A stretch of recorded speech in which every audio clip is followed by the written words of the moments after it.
Hello à tous! Aujourd'hui, ça fait 4 ans et demi qu'on est sur la route avec Falkor, notre dragon de la chance. Et on vous fait cette vidéo en live de Luang Prabang au Laos. Vous avez été beaucoup à nous demander comment est-ce qu'on filmait ce long voyage. Et aujourd'hui, on va vous partager comment on filme cette aventure avec nos caméras Insta360 et vous expliquer un petit peu comment faire les meilleurs shots et puis comment les éditer.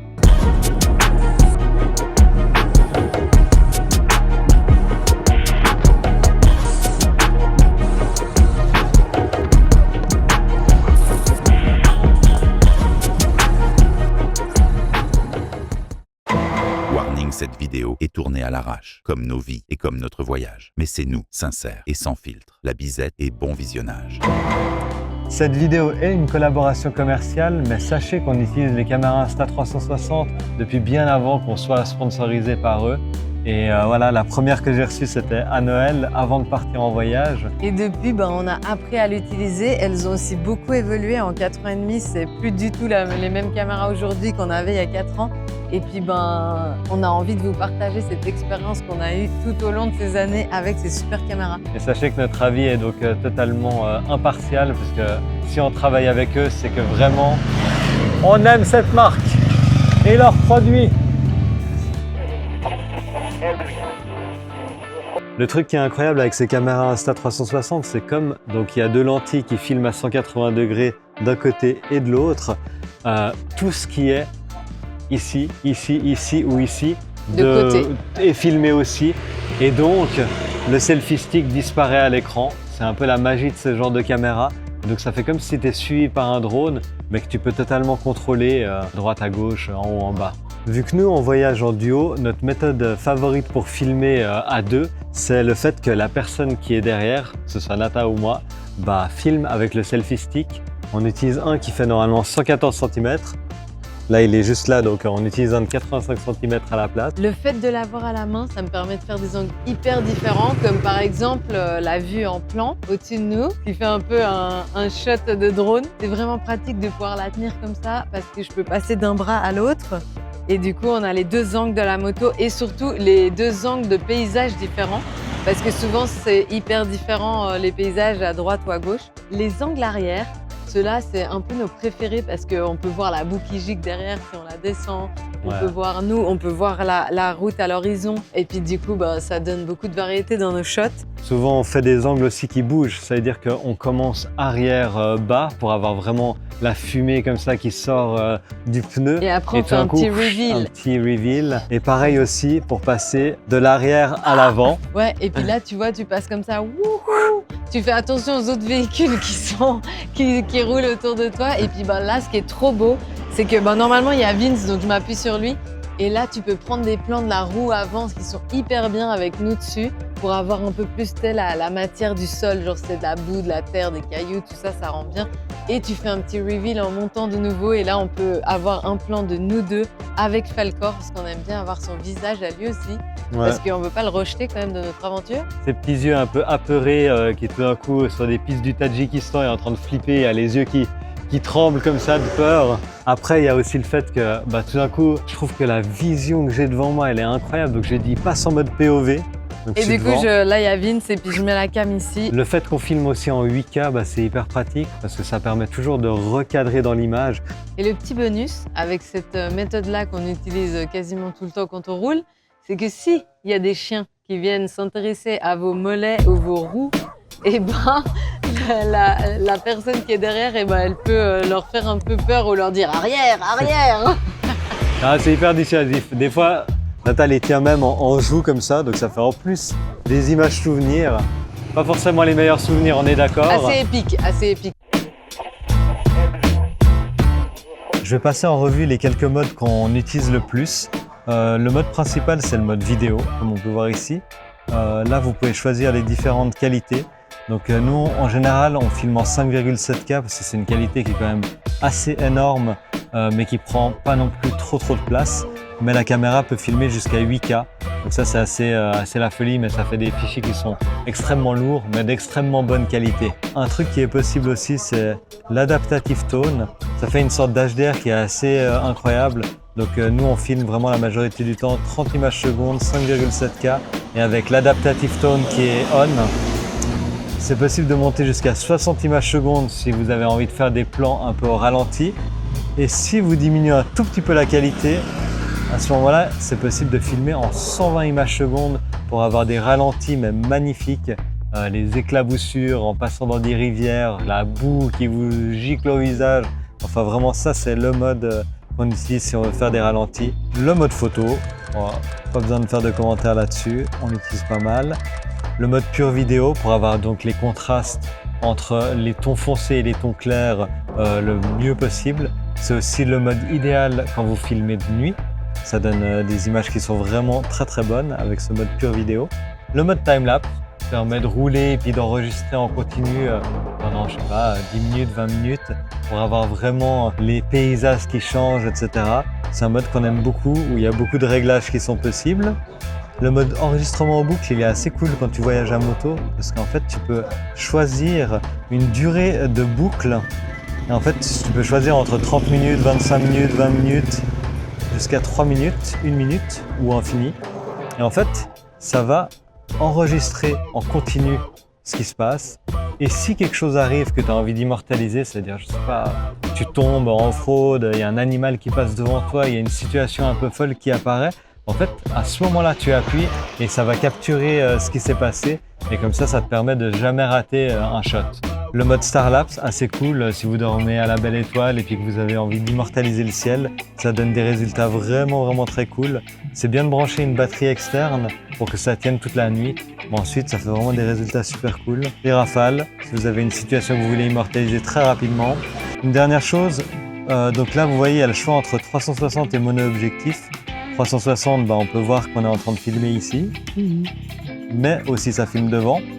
Mais aussi ça filme de côté, enfin bref ça filme de partout.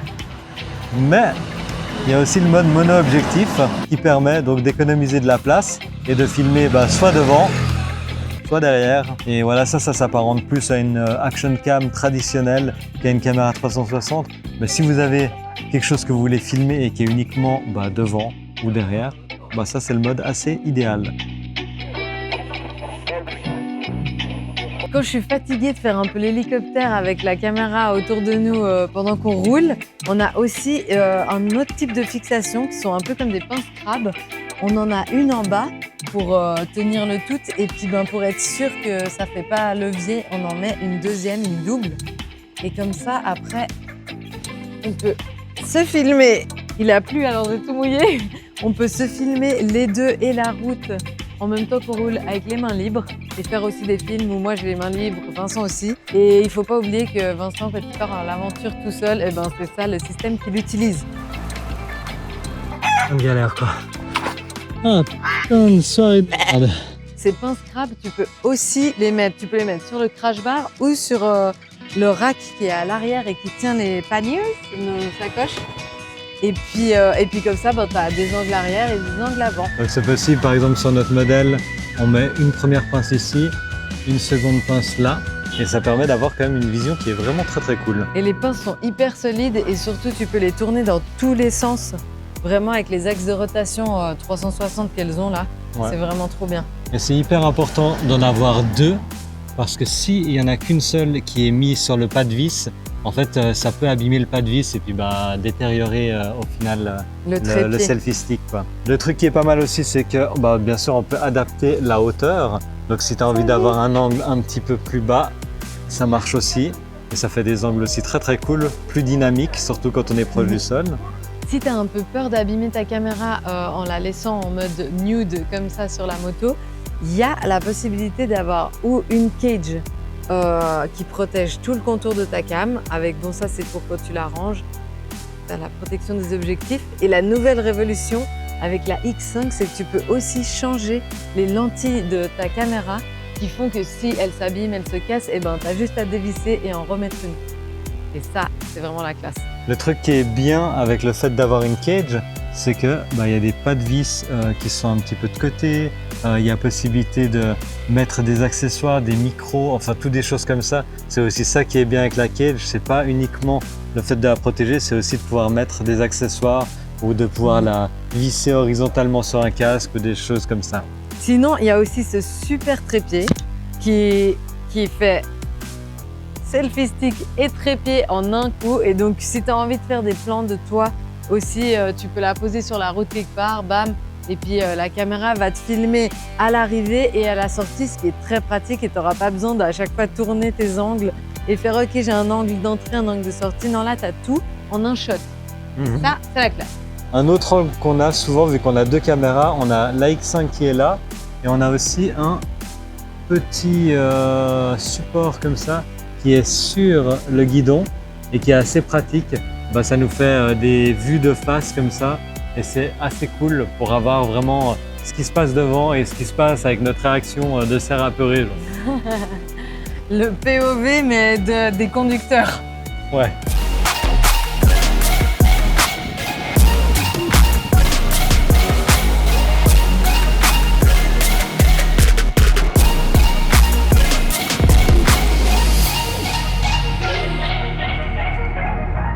La marque Insta360, elle ne fait pas seulement des caméras 360 degrés, elle fait aussi ce genre de caméra.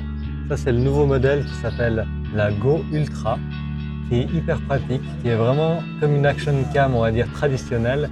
Et le truc qui est assez incroyable, c'est que, hop, tu appuies là et ça sort pour avoir une caméra qui est vraiment hyper légère et hyper portative que tu peux mettre absolument partout.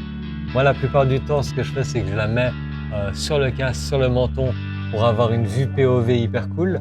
Et le truc qui est assez incroyable, c'est que tu peux utiliser en fait le boîtier comme moniteur en fait pour vérifier qu'est-ce que tu filmes.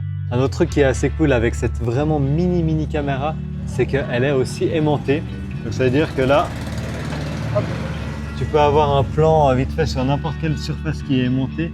Et le fait qu'elle soit vraiment très petite, c'est assez génial parce que ça te permet de la mettre vraiment à plein d'endroits et de faire des angles qui sont hyper originales.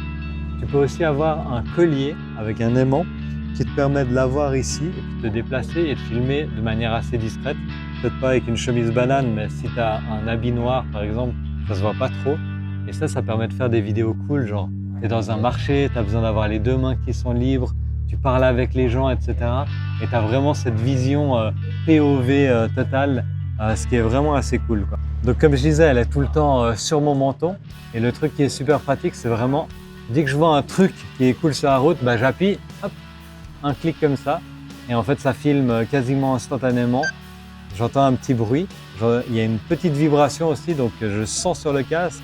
Et dès que j'ai fini de filmer, je rappuie et là, deuxième bruit et avec une petite vibration et la caméra se rééteint. Et donc ça fait que la batterie, elle peut tenir super longtemps aussi, vu que elle s'allume uniquement pour filmer. On allume, la caméra s'allume, on peut enlever le boîtier. Et c'est ça qui est assez incroyable, c'est que là, on peut se filmer et là, on a le retour vidéo. C'est aussi possible donc de changer les modes. La caméra, elle a comme l'autre en mode pure vidéo pour filmer de nuit. Elle a un mode free frame qui filme un peu en mode carré, donc qui permet après de recadrer en mode vertical pour Instagram ou horizontal pour YouTube. Des modes time-lapse, des modes aussi en boucle comme on vous a dit avant pour l'autre. Des ralentis, les star-lapse, les photos en rafale. Enfin, vraiment plein de modes simples d'utilisation, mais qui marchent vraiment super bien et avec une qualité magnifique. Bon, il faut savoir qu'il y a une infinité d'accessoires que tu peux utiliser pour les caméras Insta360, mais nous, on a choisi de vous en montrer quelques-uns qu'on utilise au quotidien, dont la bague qui permet d'activer et de désactiver la caméra à distance. Et du coup, si par exemple, tu n'as pas de deuxième personne sur la moto pour faire des plans à l'hélico, tu fixes ta caméra. Parfois, c'est un peu dur quand tu conduis d'aller enclencher ta cam et de l'éteindre. Donc en fait, tu peux ou la mettre sur un de tes doigts, évidemment, ou la fixer de manière safe sur ta moto. Tu peux imaginer le rétro, tu peux imaginer de la mettre sur un des leviers d'embrayage ou de freinage. Et puis après, c'est à toi et à ton imagination de trouver un moyen safe d'installer ce petit bouton qui te permet d'activer et désactiver ton film. Un autre accessoire qu'on a maintenant et qui est une petite révolution pour nous, c'est cette fixation qui s'aimante et qui est sécurisée par des petits crochets qu'on enlève comme ça Et du coup, tu peux fixer la caméra en 2 secondes. Et ensuite, tu peux même sécuriser encore plus avec un petit loquet. Et voilà, double sécurité que ta caméra va pas tomber. Elle tient bien. Ça tient même en off-road. Du coup, tu peux la mettre aussi à l'avant de ta moto. Un autre accessoire qu'on trouve super pratique, c'est quand tu descends de la moto et que tu as envie de filmer encore des choses avec ton Insta360, c'est que tu rajoutes cette petite partie sur ton selfie stick, tu mets ça sur ton sac à dos et en fait, hop, c'est de nouveau aimanté et ça tient comme ça. Et ça permet d'avoir de nouveau les mains libres, de pouvoir faire des choses, de pouvoir marcher, de pouvoir faire ce que tu veux. Et en fait, après, pour l'enlever, il suffit de tourner et hop, ça la libère. Et vu que ça filme en 360, c'est assez pratique parce que tu as la vue de face, mais tu as aussi ma vue, là, tout de suite, en train de parler. Alors, ça fait un petit double menton, on est d'accord, mais c'est aussi pratique si tu as une interaction avec une personne, que tu lui parles, tu as sa vidéo et en même temps ta vidéo, ce qui est assez cool. Et donc après, si tu as besoin de filmer autre chose, hop, tu la fais tourner, tu la poses à côté et c'est réglé. On espère que cette vidéo a répondu à toutes vos questions sur les caméras Insta360 et sur comment filmer votre voyage à moto. On espère qu'elle vous a aussi apporté des inspirations, des nouveaux angles, des idées et surtout qu'elle vous donnera envie de repartir sur les routes. On the road again! Si vous avez la moindre question, n'hésitez pas à nous laisser un commentaire. On est toujours super content de vous répondre, que ce soit sur les caméras Insta360 ou que ce soit sur notre voyage en général. Nous, on va continuer. On ne sait pas où ce voyage sans fin va nous mener. Pour l'instant, au Laos. Mais on y va. On y va, on continue. Et on va filmer tout ça et vous partager tout ça. Toujours avec un gros délai, on est d'accord. On va pas refaire le monde. Et voilà, on vous souhaite le meilleur et tout de bon. Bonne On the road route. again. On the road again.